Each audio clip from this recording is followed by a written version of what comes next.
Good evening dears. Last classes में हमने एक कंडीशनल कनेक्टर को डिस्कस किया था कि कंडीशनल कनेक्टर में हमारे क्या क्या होते हैं। उसमें से मैंने आपका इफ़ था, इन केस था और अनलेस वगैरह था, आपका लेस्ट वगैरह था। ये सारी की सारी चीज़ें मैंने डिस्कस की थी। एज वेल एज 3 वर्ड और आपके थे, जिसमें से आपका एक हेड था, एक आपका वर था, एक आपका शुड था। इनको भी हम यूज करते हैं। इनको हम एज ए कंजंक्शन भी यूज करते हैं, एज ए ऑक्सिलरी वर्ब भी यूज करते हैं। वो मैंने आपको लास्ट क्लास में ये सारी की सारी बातें डिस्कस हो गई थी। वर्ब को हम मैन वर्ब के रूप में भी यूज करते हैं। जब हम मैन वर्ब के रूप में यूज करते हैं तो हम कैसे यूज करते हैं, ठीक है। मैन वर्ब हमारी कहाँ पे होती है, ऑक्सिलरी वर्ब हमारी कहाँ पे होती है, कंजंक्शन हमारा कहाँ पे होता है, जितने भी उसके एस्पेक्ट्स थे आपके कंडीशनल के, वो सारे के सारे मैंने आपके लास्ट क्लास में डिस्कस कर लिए थे। आज अगर मैं यहाँ पे देखें तो आज का जो टॉपिक है वो आपका कंडीशनल पे है।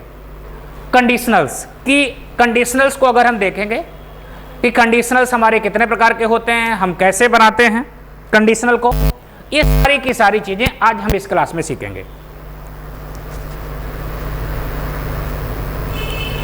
देखो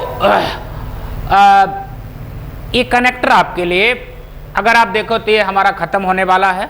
हम लोग लास्ट फेज की तरफ बढ़ रहे हैं कनेक्टर टॉपिक में, जिसमें मैंने आपको कॉज इफेक्ट सिखा दिया है और जिसमें मैंने आपको कंट्राडिक्टरी सिखा दिया है, जिसमें मैंने आपको कंडीशनल सिखा दिया है। अब कुछ ही और हमारा बचा हुआ है तो हम इसको ख़त्म कर लेंगे। उसके बाद हम असाइनमेंट के थ्रू इनमें जो हमारे यहाँ प्रीवियस ईयर में क्वेश्चंस वगैरह पूछे गए हैं, कैसे क्वेश्चंस आए हैं, वो सारे के सारे हम असाइनमेंट के थ्रू इनको डिस्कस कर लेंगे, ठीक है। तो ये 5 मार्क्स आपको देता है। आप मान के चलिए कि बैंकिंग एग्जाम्स में आपका एओ के लिए आपका 5 मार्क्स देगा आपको। ये डेफिनेट है कि यहाँ से आपके 5 क्वेश्चंस आएंगे आपके, ये इतना मान के चलना। ये जो आपने पढ़ा है, सीखा है, ये जो क्लासेज आपको मिल रही हैं, इनको आप देखते रहिए बार बार। और क्वेश्चंस वगैरह आपके पास अगर कोई हो तो आप सॉल्व करते रहिए। प्रीवियस ईयर के पास आपके पास पेपर वगैरह होंगे या कोई भी बुक हो जिसको आप प्रेफर कर रहे हो, जिसको आप यूज कर रहे हो, तो आप वहाँ से इन सारे क्वेश्चंस को ढूंढ सकते हैं और वो सारे क्वेश्चंस आप कर सकते हैं, ठीक है। अब देखो आज हम जो लोग बात करेंगे वो बात करें कंडीशनल सेंटेंस की।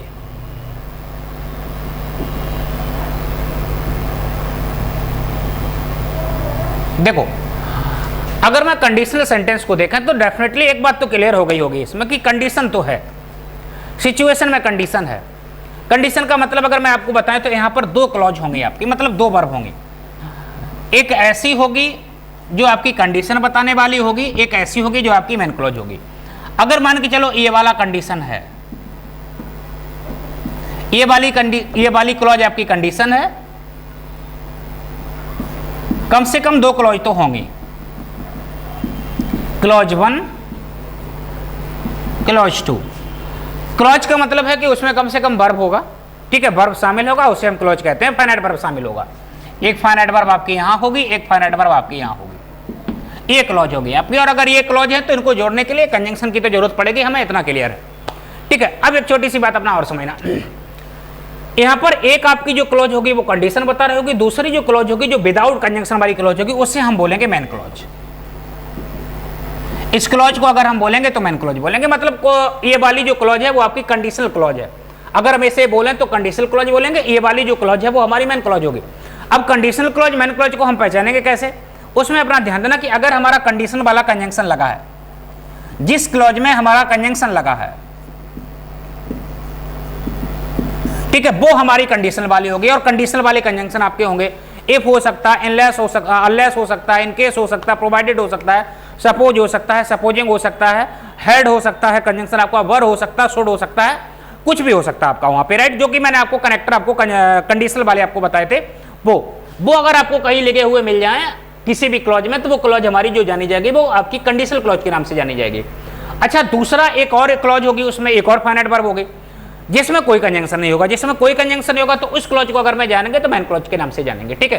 अब एक छोटी सी बात और अपना ध्यान देना कि ऐसा भी हो सकता है कि इस कंडीशनल क्लॉज को वो लोग बाद में यूज करें और ये मेन क्लॉज को उठा के पहले लगाना है। तो ये भी अपना ध्यान देना कि हो सकता है कि मेन क्लॉज आपकी पहले आ जाए और कंडीशनल क्लॉज आपकी बाद में जाए।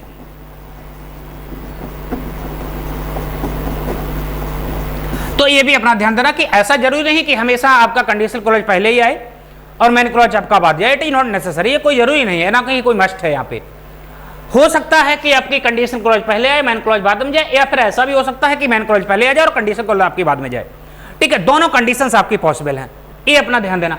अब हम एक क्वेश्चन आपको समझाते हैं, पहले तो आप ये समझना, एक क्वेश्चंस के थ्रू मैं आपको समझाने की कोशिश कर रहे हैं। पहले तो आप ये समझो कि कंडीशन क्लॉज है कि नहीं है।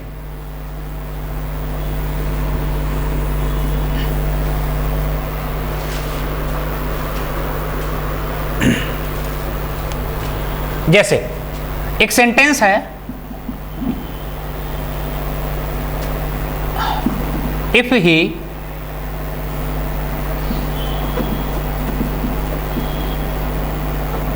goes to market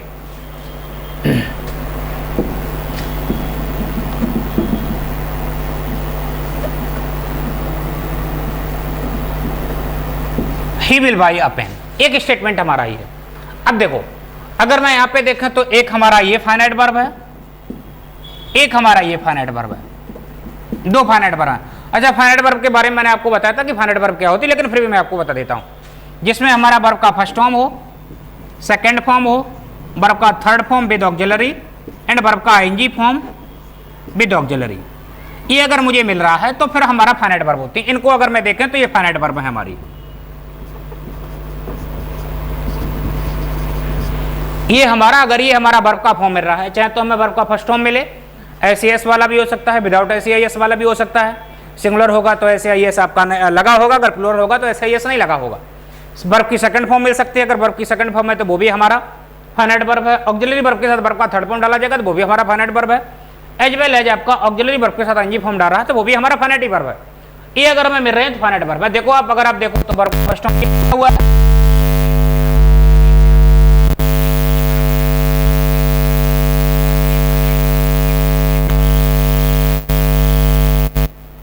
और एक क्लॉज आपकी ये है।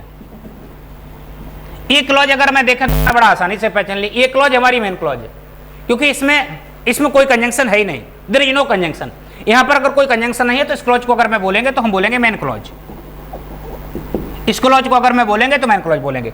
यहां पर आपका कंजंक्शन लगा हुआ है और वो कंजंक्शन आपका कंडीशन बताने वाला है, और अगर कंडीशन बताने वाला कंजंक्शन है तो इस क्लॉज को अगर मैं बोलेंगे तो इस क्लॉज को बोलेंगे कंडीशन क्लॉज। ये क्लॉज जो जानी जाएगी वो आपकी कंडीशन जाएगी। फिर से ध्यान देना, without conjunction clause it is called main clause. Without conjunction clause आपकी मेन क्लॉज कही जाती है, और अगर आपका कंजंक्शन लग गया है तो वो आपकी क्लॉज आपकी कंडीशनल क्लॉज हो सकती है। ठीक है, जैसे आगे सबऑर्डिनेट कोऑर्डिनेट क्लॉज के नाम से जाना जाता है, वो कंजंक्शन के ऊपर डिपेंड करता है। हालांकि उन सब चीजों के चक्कर में अभी ना पढ़ो, आप सबऑर्डिनेट कोऑर्डिनेट के चक्कर में ना पढ़ो। अभी आप ये जानो कि ये आपका कंजंक्शन लगा हुआ, अगर कंजंक्शन लगा है तो कंडीशन वाला है, तो इससे आप कंडीशनल क्लॉज के नाम से जानोगे। ठीक है, ये अपना ध्यान देना। ठीक है, हालांकि ये जो हमारी क्लॉज है, अगर मैं वैसे देखो तो ये सबऑर्डिनेट क्लॉज है, अगर हम वैसे देखें तो ये सबऑर्डिनेट क्लॉज है। ठीक है, अब छोटी सी बात अपने ध्यान देना कि सबऑर्डिनेट क्लॉज है या कंडीशनल क्लॉज है। अगर हम इसे चाहें तो इस वाली क्लॉज को हम बाद में लिख सकते हैं और इस वाली क्लॉज को हम पहले भी लिख सकते हैं। अगर हम इसे लिखना चाहें तो हम ऐसे भी लिख सकते हैं,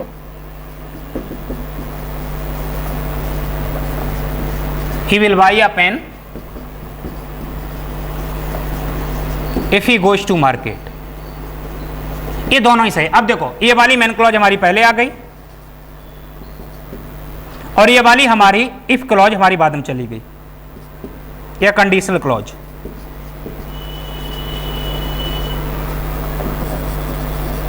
तो देयर इज नो इशू, यहां पर ऐसा कोई ऐसा इशू नहीं है कि मेन क्लॉज चाहे तो आप पहले लिखो, चाहे आप मेन क्लॉज बाद में लिखो, या फिर आप कंडीशनल क्लॉज पहले लिख दो या कंडीशनल क्लॉज बाद में लिख दो। यहां पर कोई अपना इशू नहीं है। इसमें अगर आपको लगता है कुछ नोट करने वाला तो अपना नोट करो।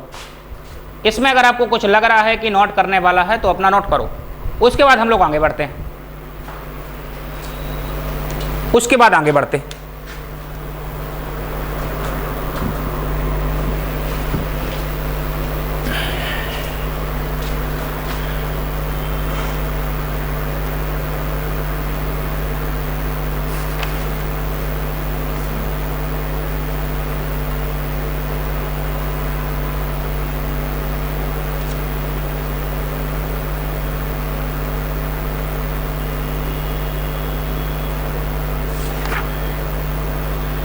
अब देखो, अब समझते हैं इनको।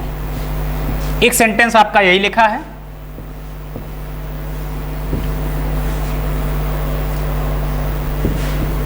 ये फाइनाइट पर अपना नोट कर लेना।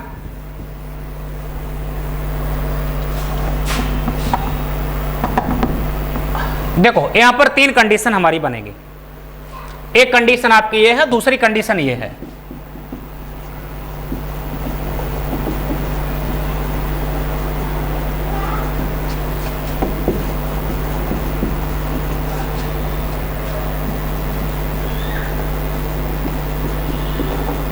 अच्छा, तीसरी कंडीशन हमारी ये है,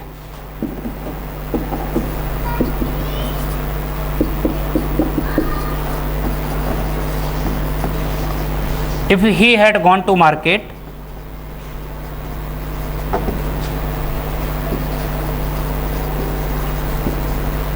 he would have bought a pen।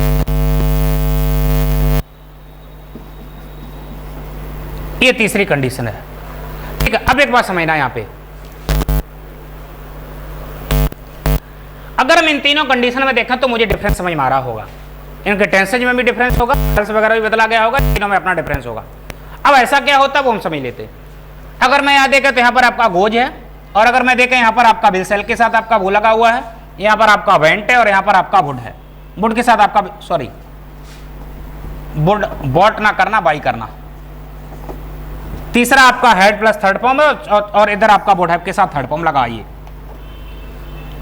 अब देखो इनके साथ एक सिचुएशन और जुड़ सकती है कि यहां पर हो सकता है बिल हो, बिल के साथ आपका ये सेल भी लगा सकते हैं, या फिर आपका कैन भी लगा सकते हैं, या फिर आपका में भी लगा सकते हैं, ये भी हो सकता है। इसी प्रकार यहां हो सकता है कि बोर्ड लगा है तो शुड भी आ जाए, कुड भी हो सकता है, माइट भी हो सकता है, ये भी हो सकता है, ये भी अपना ध्यान देना।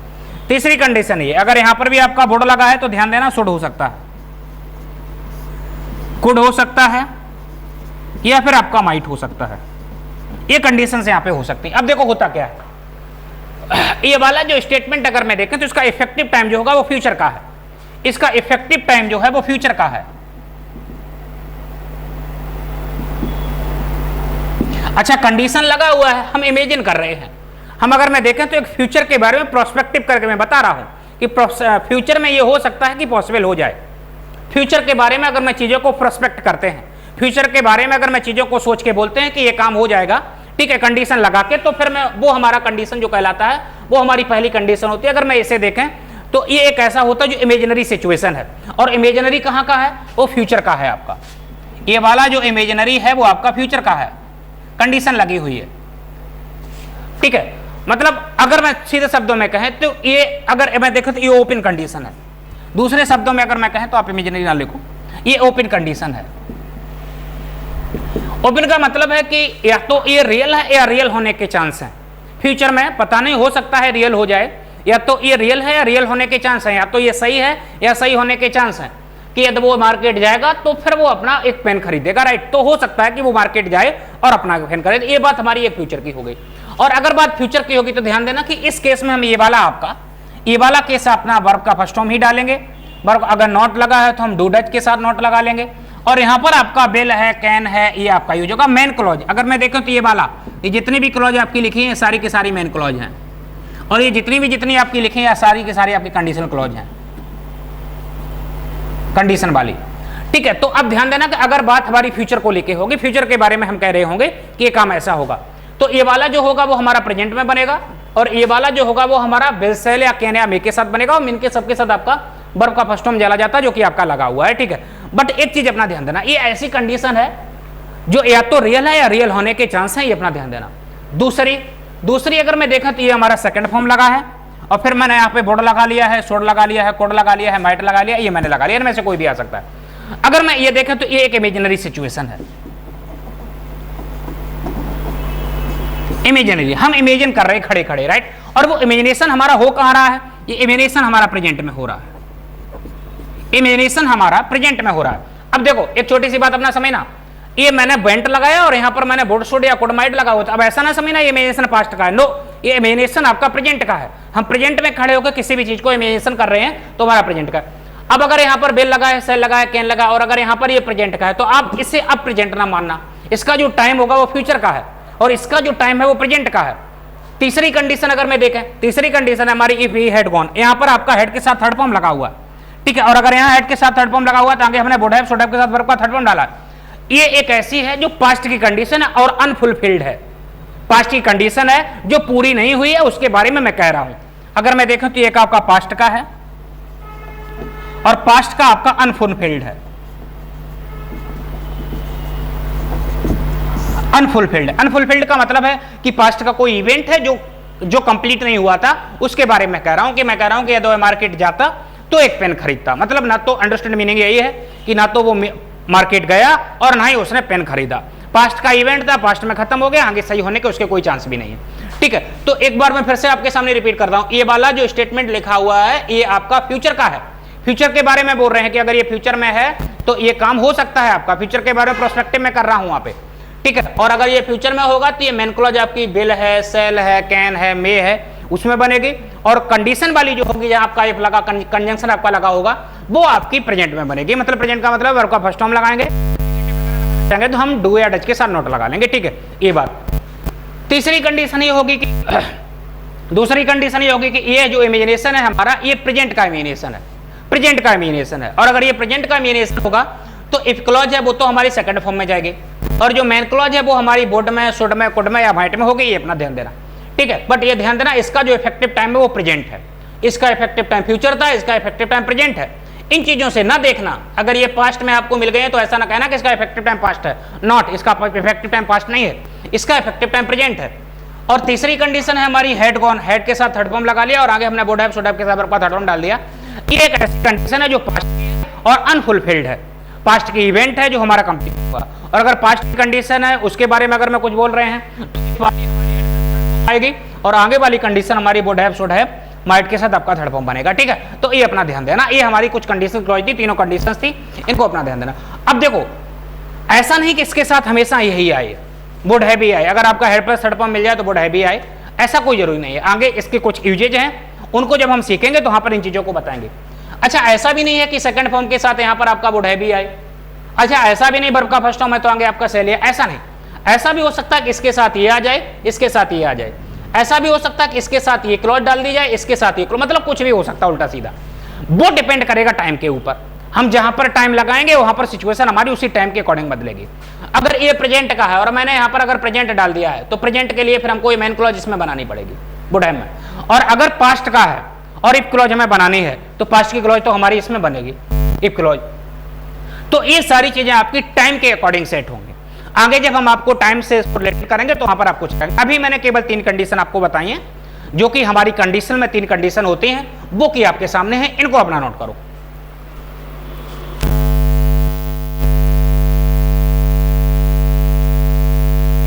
कर लो।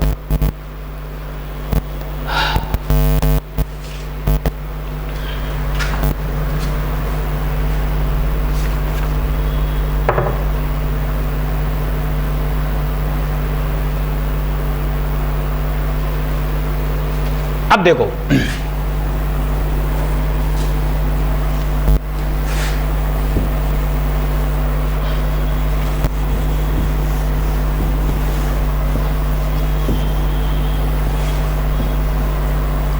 अगर मैं आपको थोड़ा सा समझाएं इसे, तो इफ क्लॉज अगर हमारी सब्जेक्ट के साथ वर्ब का फर्स्ट फॉर्म है तो आगे वाली क्लॉज हमारी विल में हो सकती है, सेल में हो सकती है, कैन में हो सकती है, और इन सबके साथ वर्ब का फर्स्ट फॉर्म डाला जाएगा, ये अपना ध्यान रखना। दूसरी कंडीशन, इफ वाली क्लॉज या आपका कंडीशन का कोई भी वर्ड होगा, सब्जेक्ट है, सब्जेक्ट के साथ आपका वर्ब का सेकंड फॉर्म है, अगर सेकंड फॉर्म है तो आगे वाली आपकी वुड में होगी,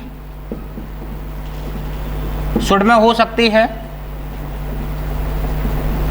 कुड या माइट हो सकता है, और इन सब के साथ भी आपका वर्ब का फर्स्ट फॉर्म डाला जाएगा, ठीक है। तीसरी कंडीशन जो हमने आपको बताई, इफ के साथ आपका सब्जेक्ट, सब्जेक्ट के साथ आपका हेड, और हेड के साथ वर्ब का थर्ड फॉर्म डाला जाएगा। ये वाला जो कंडीशन होगा वो आपका होगा वुड हैव, ऐसे लिखिए, वुड है, शुड है, कुड है, माइट है, और हैव के साथ थर्ड फॉर्म, ये बनेगा आपका, ठीक है। तो ये 3 कंडीशन है।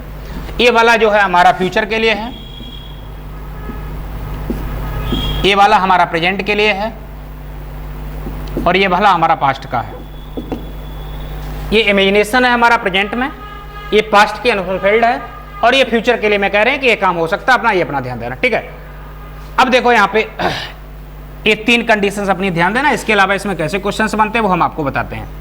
एक सेंटेंस मैंने कहा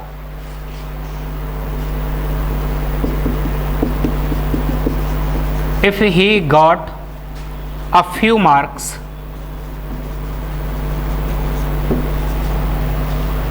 he would have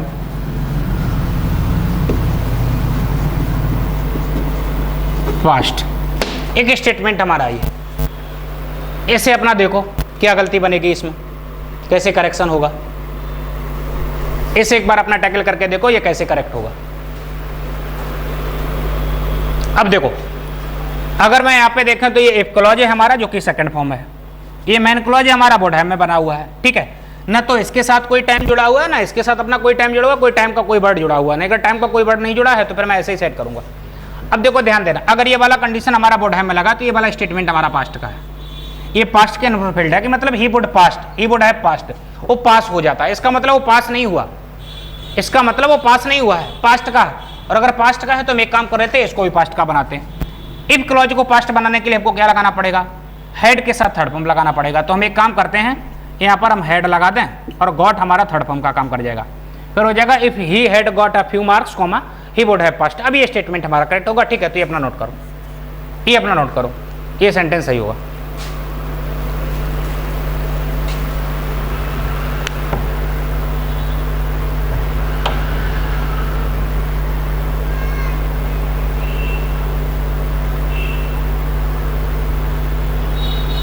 एक सेंटेंस और देखो,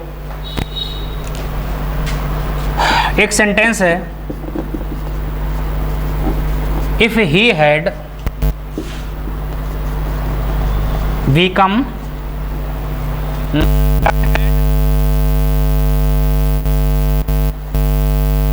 ऑफ द टीम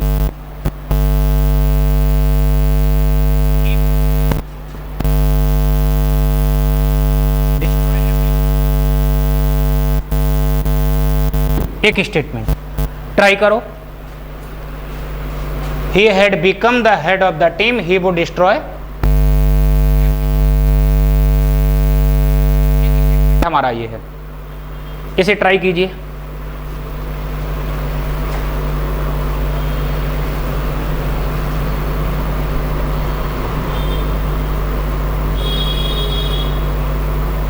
अब देखो अगर मैं यहां पे देखा तो ये फिर हमारा मेन क्लॉज,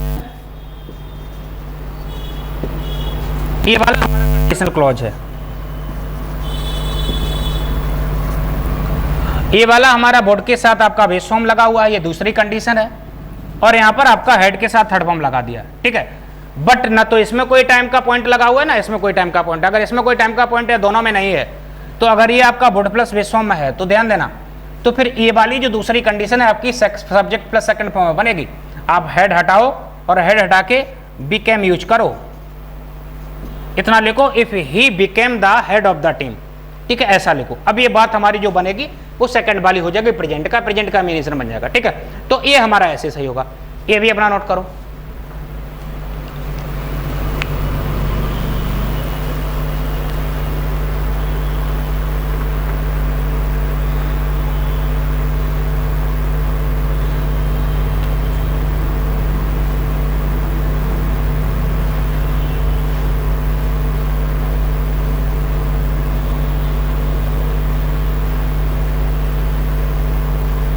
एक सेंटेंस और देखो,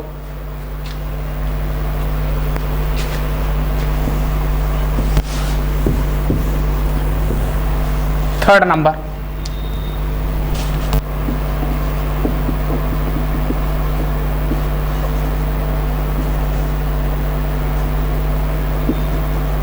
if he had reached on time he would be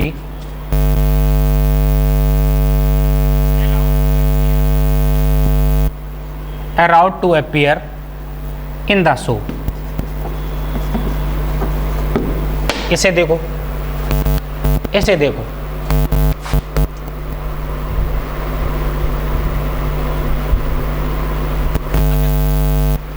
अगर मैं देखो तो ये हमारा हेड प्लस थर्ड फॉर्म में बना, हेड प्लस थर्ड फॉर्म में तो ये हमारा बोर्ड हेड में होना चाहिए, ठीक है। अगर ये बोर्ड में है तो ये हमारा सेकंड फॉर्म में होना चाहिए यहाँ पर, ठीक है। अभी ऐसी कंडीशन है कि मतलब सो वगैरह कहीं पर किसी की बात कर रहे हैं, सो की बात कर रहे हैं तो स्टेटमेंट हमारा नॉर्मली है पास्ट है, क्योंकि अगर हम किसी इवेंट को बता रहे हैं तो वो इवेंट आपका हो चुका होगा।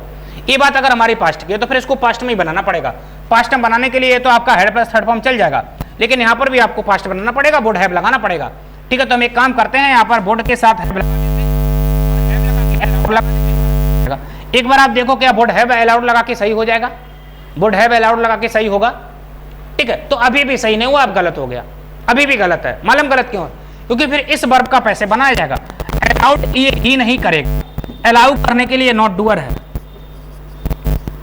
अलाउड करने के लिए नॉट डूअर है, और अगर ये नॉट डूअर है तो इस वर्ब का मुझे पैसे बनाना पड़ेगा। पैसे बनाने के लिए हमें बी फॉर्म यूज करनी पड़ेगी, ठीक है। हमारा बार बार या फिर बी या बीन के साथ हमें थर्ड फॉर्म लगाना पड़ता है, तभी पैसे बनता है, ठीक है। तो हैव के साथ हमारा वर्ब का थर्ड फॉर्म आएगा, हैव के साथ अगर हम देखें तो बीन आता है,